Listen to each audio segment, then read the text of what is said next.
இன்றைக்கி evening vlog பார்க்கலாமா? எல்லாத்துக்கும் வணக்கமுங்க. பார்த்திங்கன்னா நம்ம தோட்டத்தில் தேன் பட்டி வச்சுருந்தாங்க, அதை பார்த்துக்கிட்டு இருந்தேனுங்க. அப்புறம் கீழே விழுந்து கிடந்து தேங்காயில் பொறுக்கி போட்டுருந்ததுங்க, அதையும் பார்த்துக்கிட்டு இருந்தேனுங்க. அப்புறம் அதை பார்த்துட்டுங்க, அப்புறம் ஆடுக வேறு வந்துருச்சுங்க, அப்போ முடிக்கிட்டு வந்துட்டாங்க. அப்புறம் அதையும் பார்த்துட்டு இருந்தேனுங்க.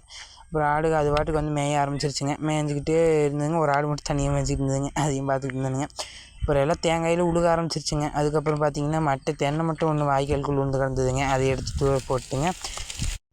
தென்னை மரத்தில் பார்த்திங்கன்னா மட்டையெல்லாம் தொங்கி போச்சுங்க, அதையும் பார்த்துட்டு இருந்தேனுங்க. அதுக்கப்புறம் பார்த்திங்கன்னா ஆடு அது பாட்டுக்கு மேய்ஞ்ச ஆரம்பிச்சிருச்சுங்க. ஆடு அது பாட்டுக்கு ஒரு ஆடு வேறு குட்டி விட்டு போட்டு வந்துச்சுங்க, அது கூட்டியாடுறதுக்கு போய் ஓடிடுச்சுங்க. அப்புறம் பார்த்திங்கன்னா ஆடு அது பாட்டுக்கு அதிகமாக பட்டிக்குள்ளே ஓட ஆரம்பிச்சிருச்சுங்க. அப்புறம் எல்லாத்தையும் உள்ளே முடிக்கிட்டு இருந்தேனுங்க. பார்த்திங்கன்னா ஆடுகளாம் கம்முன்னு உள்ளே நின்றுதுங்க, அதையும் பார்த்துட்டு இருந்தேனுங்க. எல்லா ஆடு நிற்கிதா அப்படின்னு எண்ணி பார்த்துட்டு இருந்தேனுங்க. பார்த்திங்கன்னா நம்ம கிடாய் வேறு காலை மண்டிக்கிட்டு இருந்ததுங்க, அதுக்கு கொஞ்சம் சீமண்ணி ஊற்றி விட்டுச்சுங்க. நன்றிங்க.